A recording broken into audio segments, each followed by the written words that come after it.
Si te digo que una actualización de un videojuego borró más de 3.000 millones de dólares en menos de 48 horas, vas a pensar que es una exageración, pero no lo es. Pasó, y no fue en Wall Street, pasó en Counter-Strike. Una noche de octubre, Valve tocó una tecla y todo se vino abajo. Los cuchillos de $10.000, esos que los coleccionistas trataban como obras de arte digitales, se desplomaron a la mitad. Traders que habían pasado años acumulando inventarios de lujo se encontraron quebrados de un día para el otro. Algunos directamente desaparecieron. La comunidad lo bautizó el Jueves Negro de Counter-Strike y no fue un apodo exagerado, fue un colapso real con consecuencias reales. Foros enteros se llenaron de mensajes desesperados, los grupos de Telegram se incendiaron y los mercados paralelos entraron en pánico. Sitios que habían movido millones en transacciones colapsaron y todo por una simple actualización. Lo que parecía un juego se convirtió en una bolsa de valores digital, una que acaba de estallar.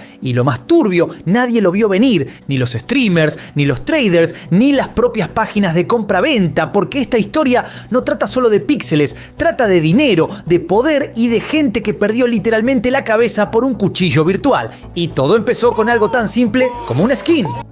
¡Aló! ¿Qué pasó? Soy Juanito y bienvenidos a Data Glitch, ese canal donde hoy vamos a hablar de un hecho que está rompiendo todo. Una decisión que ha puesto a mucha gente al borde del abismo. Porque seamos sinceros, al principio decir skins era una tontería, una cuestión estética en cualquier tipo de juego, ¿verdad? Era tener un sombrero de un color o de otro color. Y básicamente eran premios que te tocaban por jugar. Cuanto más jugabas, más cositas vas obteniendo.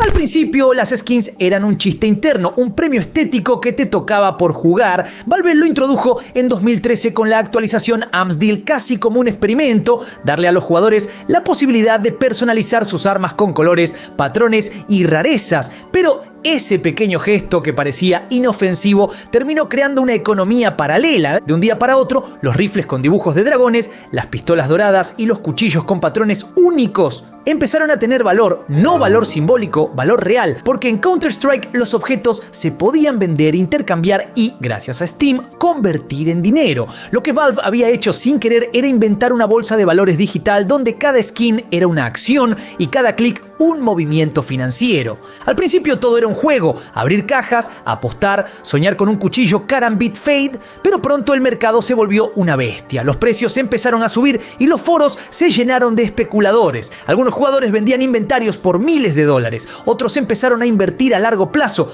y cuando la demanda china se sumó, el mercado explotó. En cuestión de años, las skins movían más dinero que muchas startups reales. Un cuchillo podía costar lo mismo que un auto usado, un Dragon Lore, una escopeta con un dragón pintado, llegó a venderse por más de $60.000 y lo peor es que ya nadie jugaba por diversión, jugaban por negocio. Había páginas dedicadas al trading, sistemas de inversión, bots automáticos y hasta fondos compartidos para especular con la subida o bajada de una skin. El Counter ya no era un shooter, era un casino disfrazado de videojuego. Valve lo sabía y lo aprovechó. Cada venta dentro del Steam Market le dejaba una comisión, cada transacción un porcentaje y con cada caja que alguien abría, la empresa ganaba. No había manera de perder. Para 2024, la economía de las skins valía más de $6.000 millones. Era una locura. Había traders viviendo de esto, páginas de compra-venta operando las 24 horas y streamers mostrando en directo inventarios valuados en 6 cifras. El sistema era tan adictivo y tan lucrativo que ya nadie se preguntaba si podía colapsar, hasta que colapsó. Cuando el mercado se cayó, no solamente se cayeron los valores, los números, se cayeron, explotaron las cabezas de un montón de jugadores. Porque acá hay algo muy interesante. Hay jugadores y después están los jugadores que no juegan por jugar, juegan por generar dinero en alguno de estos juegos, que también existen esas personas. Porque de pronto el dinero virtual que toda esta gente tenía se fumó. Las primeras señales llegaron desde China, gente en foros desesperada diciendo que perdió todos sus ahorros, porque mirá lo que valdrían algunas de estas cosas que alguna gente lo consideraba sus ahorros. Historias de pibes jóvenes que habían invertido todo lo que tenían en skins pensando que era un negocio completamente seguro. Gente escribiendo: mi colección, lo que tuve durante años acumulado, ya no vale nada. El resultado fue una explosión de ofertas, una avalancha de nuevos cuchillos y guantes inundando el mercado, y ahí fue donde todo se fue al carajo. En menos de 48 horas, el precio de los objetos más exclusivos se desplomó. Un Butterfly Emerald que valía $22.000 pasó a $8.000. Guantes, Pandora's Box de 1.500 bajaron a menos de 400. El valor total del mercado cayó de 6.500 millones a 3,65 mil millones de dólares, un derrumbe del 39%, el más grande en la historia del juego. Los traders, que habían invertido miles de horas y miles de dólares, lo vieron como un ataque directo. Uno de ellos, en stream, lo resumió con brutal honestidad: perdí entre 100.000 y 200.000 dólares en un miércoles cualquiera. Y en el fondo, lo que acababa de pasar no era tan distinto a lo que ocurre con la inflación en la vida real. Cuando un gobierno imprime billetes sin respaldo, el valor de la moneda se desploma. Acá Valve hizo lo mismo. Inyectó de golpe miles de cuchillos y guantes, el dinero del ecosistema, y destrozó su valor. Era una hiperinflación digital, un tsunami de oferta que devaluó todo lo que existía antes. El mercado colapsó. Las webs de compraventa cerraron temporalmente, incapaces de ajustar precios tan rápido. Los traders se desesperaron. Algunos liquidaron todo a pérdida, otros se aferraron esperando una recuperación que nunca llegó. El caos se sintió como un corralito gamer. Las skins seguían ahí, pero ya no valían nada. Y en medio del silencio, Valve no dijo una palabra, ningún comunicado, ninguna disculpa, solo el parche y la certeza para millones de jugadores de que su inversión jamás les perteneció realmente, porque en el fondo las skins nunca fueron tuyas, fueron siempre de Valve. La caída del mercado del Counter-Strike 2, nos demostró algo muy interesante, que no solo destruyó fortuna, sino que exhibió el costo psicológico de haber confundido el entretenimiento con un negocio. Porque las skins, hasta hace 15 minutos atrás, no eran adornos, eran activos. Y cuando los activos se derrumban, el golpe emocional es igual al financiero.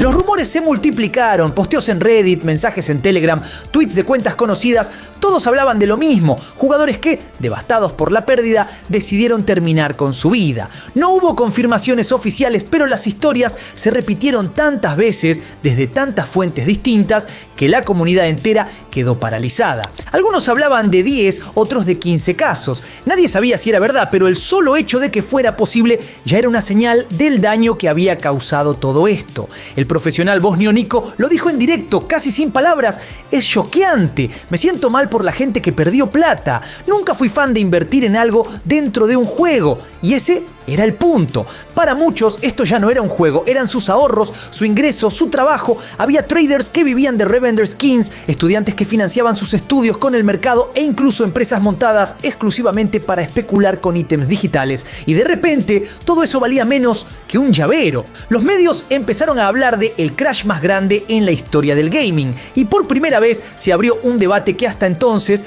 parecía impensado. ¿Qué pasa cuando un videojuego genera pérdidas que arruinan vidas reales? Mientras tanto, los chats seguían ardiendo. Un silencio pesado flotaba sobre la comunidad, y aunque nadie lo dijera abiertamente, todos sabían la verdad. Ese día, el Counter-Strike dejó de ser un juego.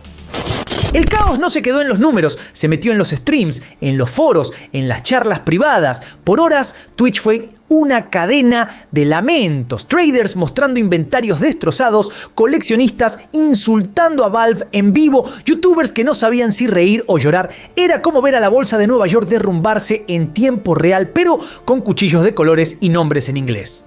El youtuber Anomaly, uno de los más conocidos del mundo del Counter-Strike, lo dijo sin filtro: nunca había a tanta gente perder la fe en Valve como hoy. ¿Por qué invertiría $1 millón en algo que puede desaparecer en un parche? Otros, más irónicos, trataban de consolarse con humor negro. Un streamer español gritaba: esto es el salvaje oeste, hermano, mientras veía cómo el valor de sus guantes bajaba minuto a minuto. Y no era exageración, literalmente cada refresh valía menos plata que el anterior. Las redes sociales se llenaron de clips, memes, teorías y acusaciones. Algunos exigían que Valve revirtiera la actualización, otros decían que era un castigo merecido por especular con un juego. Los que habían perdido fortunas buscaban culpables, y los que nunca habían tenido nada celebraban el nuevo orden. Un usuario lo resumió con cinismo: ahora por fin puedo tener un cuchillo como el tuyo. tuyo. Solo tuve que esperar a que el tuyo valiera nada. En medio de todo se formaron dos bandos, los puristas, que veían a Valve como un traidor, y los reformistas, que decían que el mercado necesitaba una limpieza. Estos últimos señalaban a los inversores chinos, acusándolos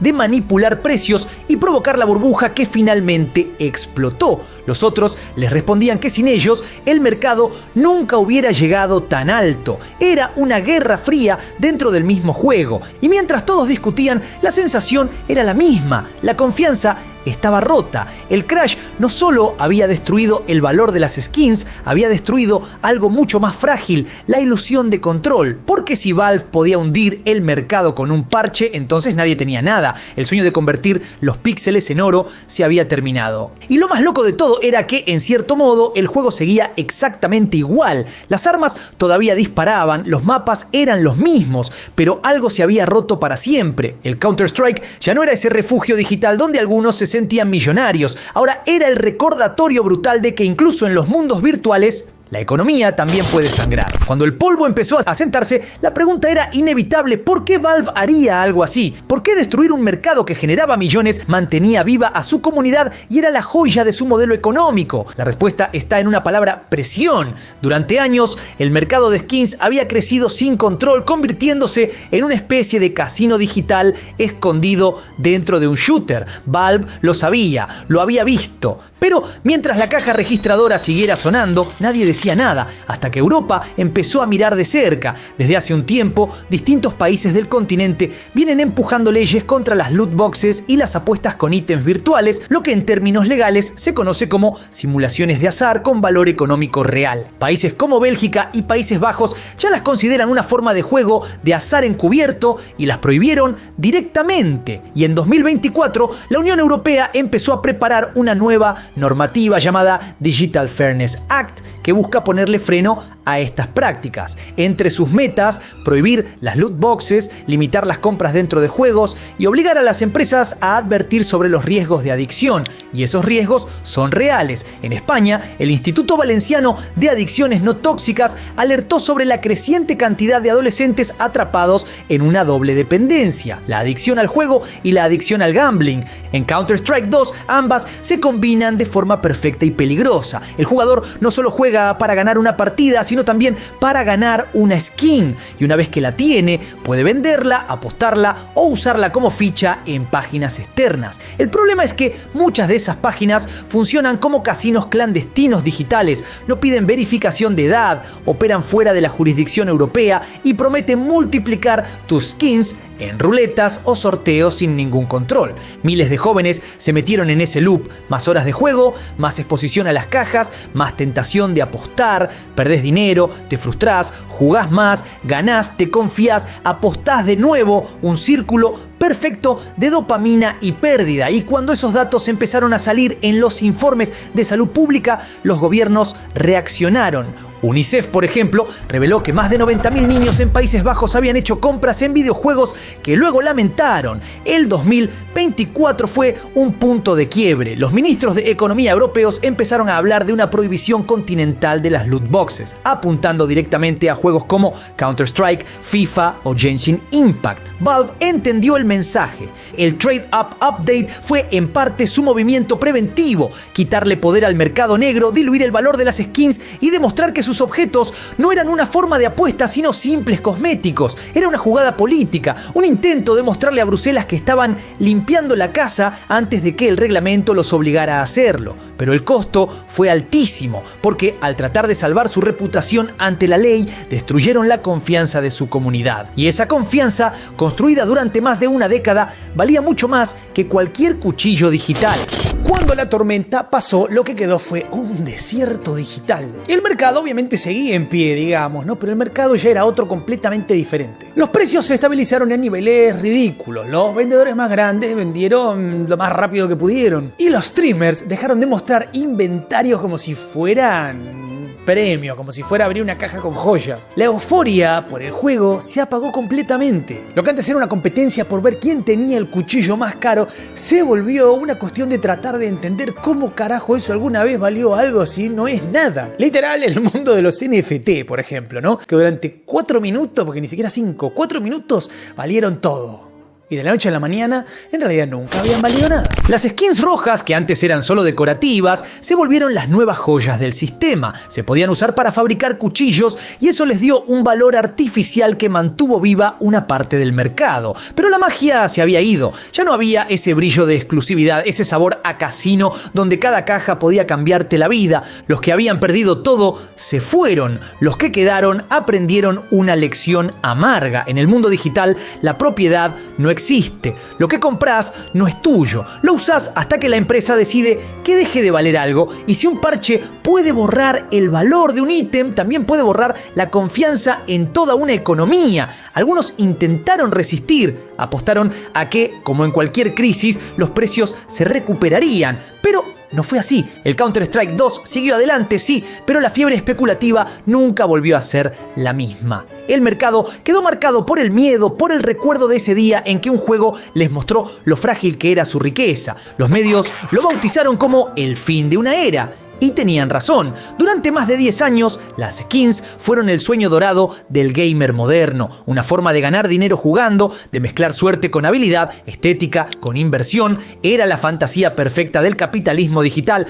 Pero el Trade Up Update la rompió en 1000 pedazos. Los foros que antes eran templos del lujo digital ahora se llenaron de cinismo, de memes, de frases tipo "mi cartera está en coma" o "Valve me hizo comunista". El tono cambió de la ambición al desencanto. Y lo más irónico es que, en el fondo, Valve logró exactamente lo que quería. El mercado volvió a depender de ellos, las transacciones se concentraron en Steam y las autoridades europeas bajaron la guardia. Habían limpiado su imagen, aunque para eso tuvieran que incendiar su propio imperio. El crash del 2025 no fue solo una crisis económica dentro de un juego, fue una advertencia cósmica para toda la industria. Una muestra de que incluso los mundos virtuales, por más libres o salvajes que parezcan, siguen siendo gobernados por los mismos mecanismos que controlan el mundo real. Y cuando el capitalismo se mete en un videojuego, siempre hay un punto en el que deja de ser divertido.